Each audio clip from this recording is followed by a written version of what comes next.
I'll choose a story from the Philippines, actually. We were sharing the gospel door to door and having a great campaign there. And we ran, predominantly in the Philippines is Catholic.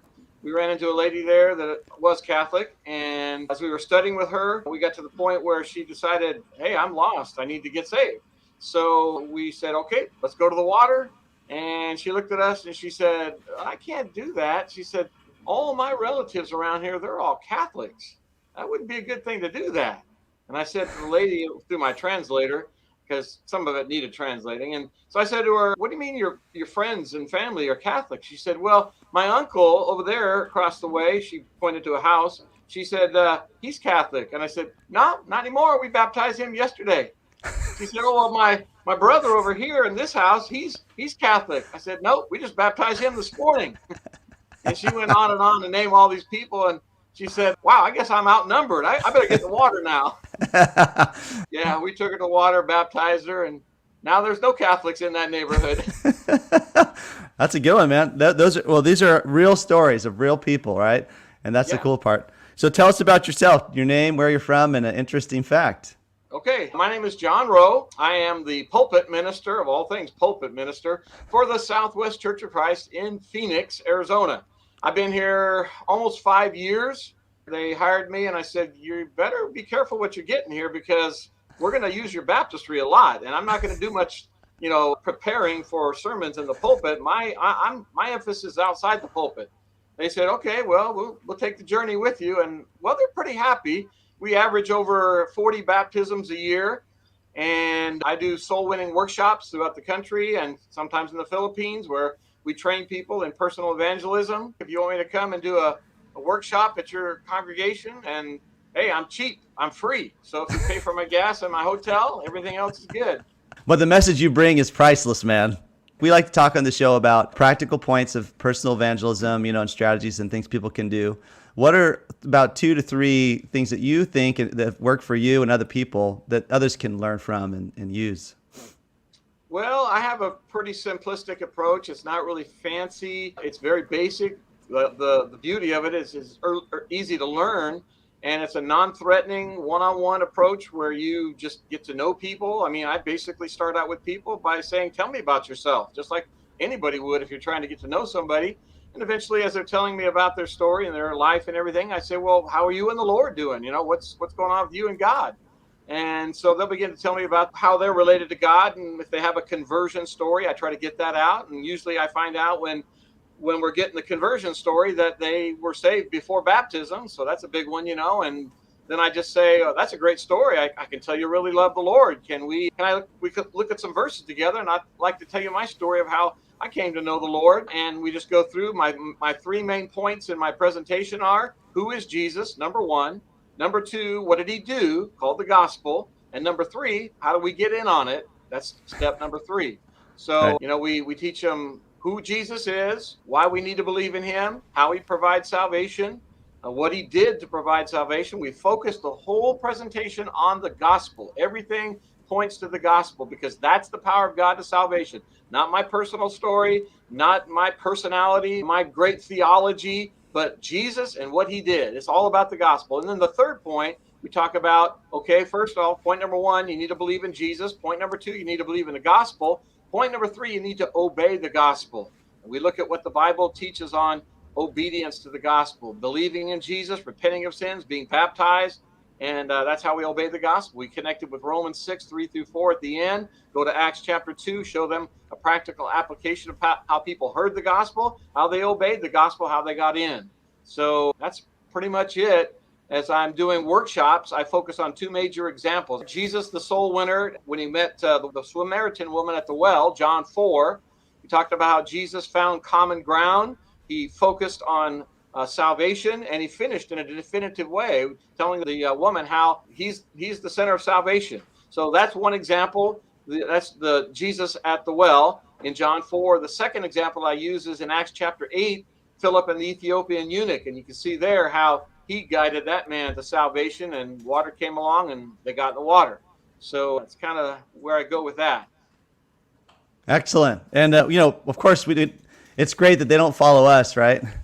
That's right. That's That's why right. we don't give. That's why we give him Jesus, because he's the man. He's the one. There you go.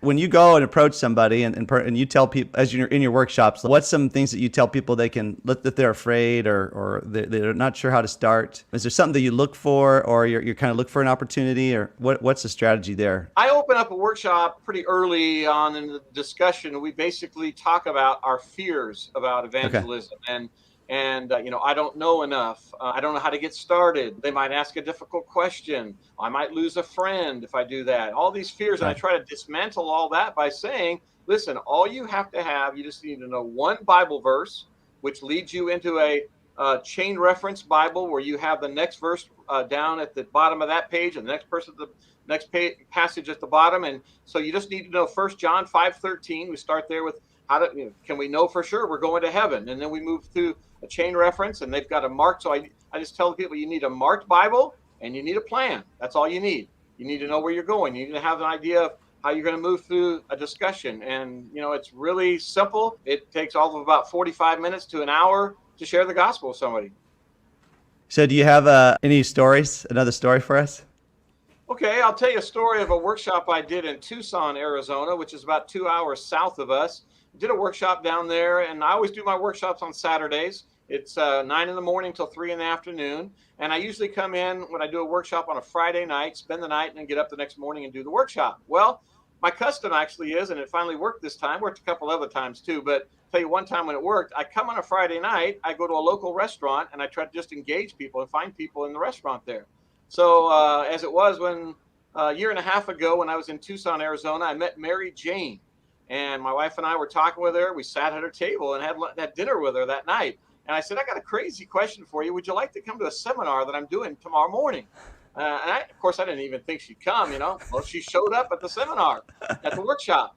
So when she got to the workshop, I said, now I want to ask you another crazy question. I said, can I use you later on in the afternoon when I do the gospel presentation? I'm going to show people how I engage a lost person, and I want you to pretend to be the lost person, and I'll pretend to be the soul winner, and we'll show them how we share the gospel with people. Well, she agreed to do it. She sat on the front pew there. I'm giving the workshop, and I'm saying, okay, this is Mary Jane. She's going to pretend like she's lost.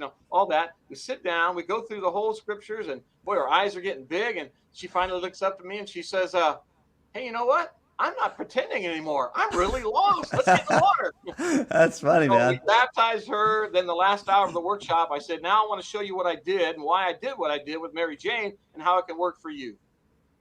That was a real time experience right there for everybody. And that's happened a couple other times. That's not a freak thing. It's happened a couple of times. Same situation. We're right there using them as a role play in the workshop. They realize, oh, I need to get saved.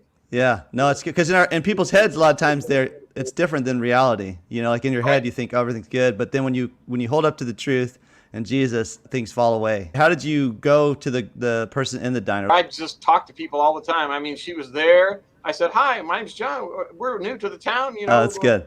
What's the city like? Try to find common ground. Here's my wife. And of course, female touch helps a lot, and they're engaging and everything, So yeah, you just meet people where they are. You meet people where they are. That's the key, isn't it? That's what Jesus did at the well with the Samaritan woman at the well, What's some things that you've got, difficult things that you've encountered, and how have you dealt with them sometimes? Because some people might be worried about that. So how do you usually deal with something that might be hard or give you some fear? A couple things on that. Number one, I tell people when I teach them how to share the gospel, if they come up with a question that doesn't particularly relate to what you're dealing with, or it's one of those stump the preacher questions, you just write the question down. You tell the person, that's a great question. I got to tell you, I'd like myself to do some study on that. And I'm going to write that down. And after we're done with the gospel here, that's what I want us to focus on. I promise I'll get back to you with an answer on that question. That's good. So take them back to Jesus, always. The gospel, the good news. And the main thing is, don't let them guide the discussion. If they've got a question, that can be picked up somewhere else in another setting. You want to stay with your agenda. We came to share the gospel, not talk about instrumental music or, the Lord's Supper or whatever other topic they want to bring up, That's not our focus. No, it's not. That's not. Everything falls into line when you're right with Jesus. Yeah, you got to get them into Christ before they're concerned about the technical questions about what it means afterwards to be in Christ. Well, and it won't matter. Like at that point, if you want to follow Jesus, you'll do what he said. You'll follow him as a child. So yeah, I learned that a while ago when I was talking to Muslims. At first, I thought that I would need to learn all about the Quran and No, how you don't. No, I just said I said I'll focus on Jesus. So every time you focus back on Jesus. And with other religions and other like systems of belief, and they get into other questions, you don't. Somebody once told me you don't need to know, like you said with the Muslims, you didn't need to know. You don't need to know about all the counterfeits. You just need to know the original. Right. Well, and a lot of times people don't know about Jesus, like even the Mormons or Muslims. They don't know who Jesus really is. They've been told who Jesus was through some other party. And to be able to learn who he really is, what he really taught, that's a powerful thing. If you're a Christian right now and you're listening to this show, you became a Christian for a reason. You followed Jesus for a reason. You believed in Jesus. It wasn't somebody else who believed for you. So you can tell people about Jesus, and you don't have to tell them about anything but Jesus, and say he taught, he died, he rose again, and that's powerful. One other quick thing that I ran into one time too is one of my opening questions when I'm getting to know somebody is I always ask, what if the Lord would come right now? Would you know for sure, without a doubt, that you'd go to heaven? Well, Yeah. I always usually, get a standard answer, but one time this guy threw me something I wasn't ready for. He says, "I don't believe in heaven, like a literal heaven, or even hell." He was a JW, Jehovah's Witness, right? He says, "I don't believe in heaven. There's no heaven." I thought, oh, well, where do I go now? I just asked him, are you going to go to heaven, right? So then I thought to myself, okay, Holy Spirit kind of came into my head and said, okay, well then, if this were to be the end of the world, and would you then go to be with God or not? So I changed it from go to heaven to be with God, because hopefully he believes that, right? That he's going to be with God and live with him eternally, right? So you have to sort of change things up a little bit when people, come at you from a different angle. Well, and like you said, Jesus had told the disciples, I'll give you what to say. Like the Holy Spirit's there to help us. Like people can be confident to know that God is with you on this mission. He's going to give you the words that you need to say if you don't know. So that faith in knowing that Jesus is always here with us. He'll never forsake us in those moments. You had what to say, Got enough time to share another quick little story? Sure. This is really not a story, but in the seminar, what I do is I tell people, hey, listen, don't think that I've got an advantage over you just because I'm a preacher. And I tell them, listen, the average Christian can do this. And in fact, you guys have an advantage over me as a preacher.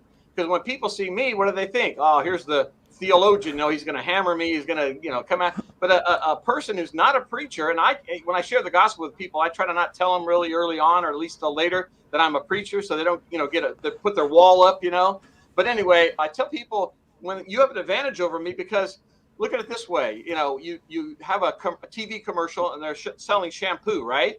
Okay. So when they sell shampoo, does the guy come out in a white laboratory jacket, listing all the chemicals? This is why you want to buy the shampoo, right? That's the paid professional.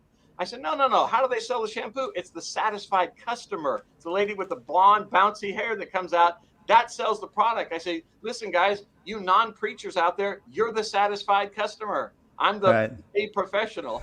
So, anyway. That's true. Yeah. So what you're saying then, John, is that anybody can do this. That's right. That's right. So the reason most people don't, what do you find the number one reason people don't do this? It's tough. There's a lot of them. I'd say probably if I had to pick number one is I'm going to lose a friend or get a family. Okay. Yeah. So ridicule, rejection from people close to you seems to be like a big one. Great. Well, let's call everybody to action. So what's some words that we can encourage people with as they've heard the episode, they've listened through this, they've heard a couple things that they can do. What's some things that we can send them off, encourage them with a call to action there? Well, let's go back to you're afraid you're going to lose a friend or a relative. Again, you've heard this before, but I think what's worth saying is that would you rather them be upset with you here or in eternity, right?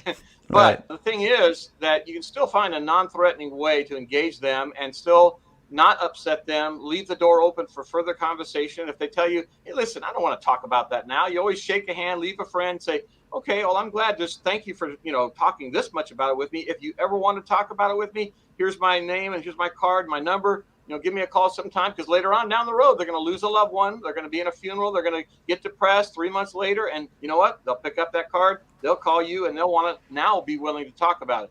But so call to action. Jesus said, best call to action. He said, go into all the world. And you know what we do is we've built our church buildings, we've hired our preacher, we put our ad in the paper and whatever, in the, advertise, put the internet website on and all that stuff like that. And instead of saying, Jesus says, go into all the world, we instead say, come and see our fancy buildings, listen to our great preacher, and look at our warm, friendly environment. And we say, come, while Jesus is saying, go. And so I think what we need to do is we need to be more like Acts 5:42. It says, daily in the temple and from house to house, they did not cease preaching and teaching Jesus as the Christ. We got to get the gospel out of the church building. We were already enjoying it. We've been comfortable. We got to get out of the building, out on the street where the people are. Jesus did not command the lost to come to church. He commanded the church to go to the lost. That's right. That's what we're to do.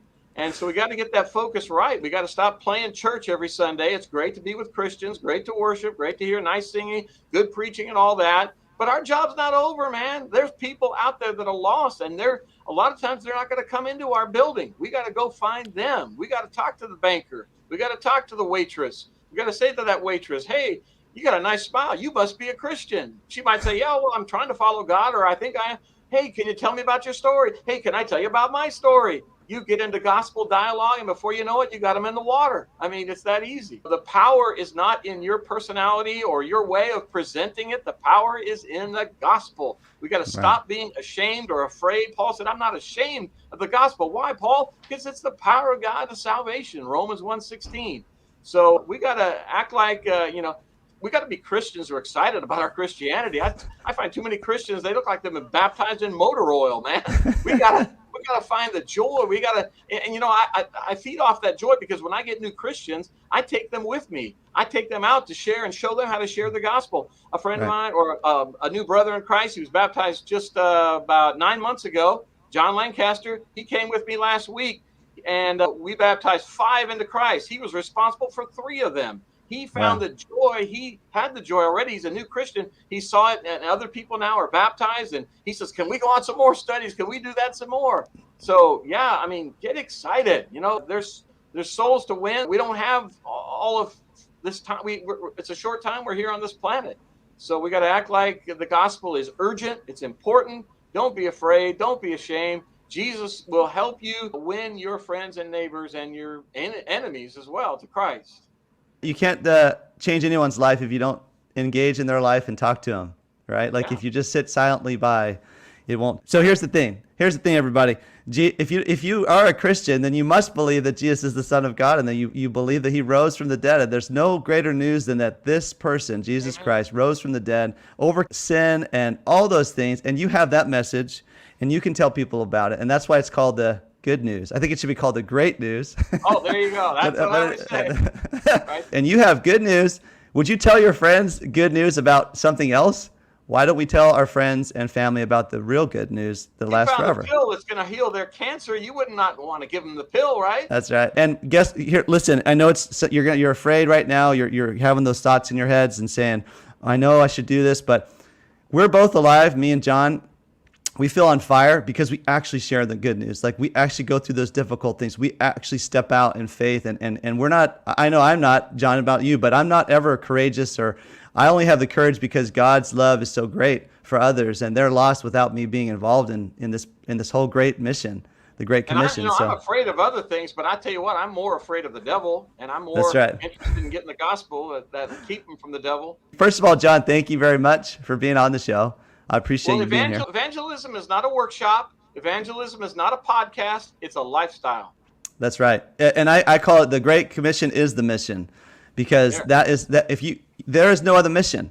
To be a famous person, successful in your career, that is nothing compared to the mission God has given us. Career is not your life, not your mission. That is where you can apply the Great Commission and make your mission in that thing that you're in right now. So don't think that you have to become a preacher or an evangelist or anything like that to go do the Great Commission. Jesus didn't say, go, those of you who are this way. He said, go, all of you. Yeah. Well, if you have a great commitment to the Great Command and the Great Commission, you will be a great Christian. That's right. That's right. And you'll be alive. I tell you, you said that baptized in motor oil. If you're listening, you don't feel alive. You go to church, you do your thing. You go Sundays and Wednesdays, whatever. But you just don't feel a fire inside you. That's because we're not sharing the good news with people. And when you share the good news, God can work through you in his kingdom. So that's it. So I'm going to encourage you to go. Try something today. Go and talk to somebody and just ask them, like John said, just ask them a question about who they are. Get to know them. You don't have an agenda. You just have good news to share. You've been listening to Be Brave. The world right now is a crazy place, and sharing the love of God is the most important thing we can do right now. We hope you've enjoyed the show. Make sure to like, rate, and review. And we'll be back soon. But in the meantime, hit up gobebrave.org. Remember, the love of God is the most powerful force in the universe. Learn how to love like Jesus. See you next time.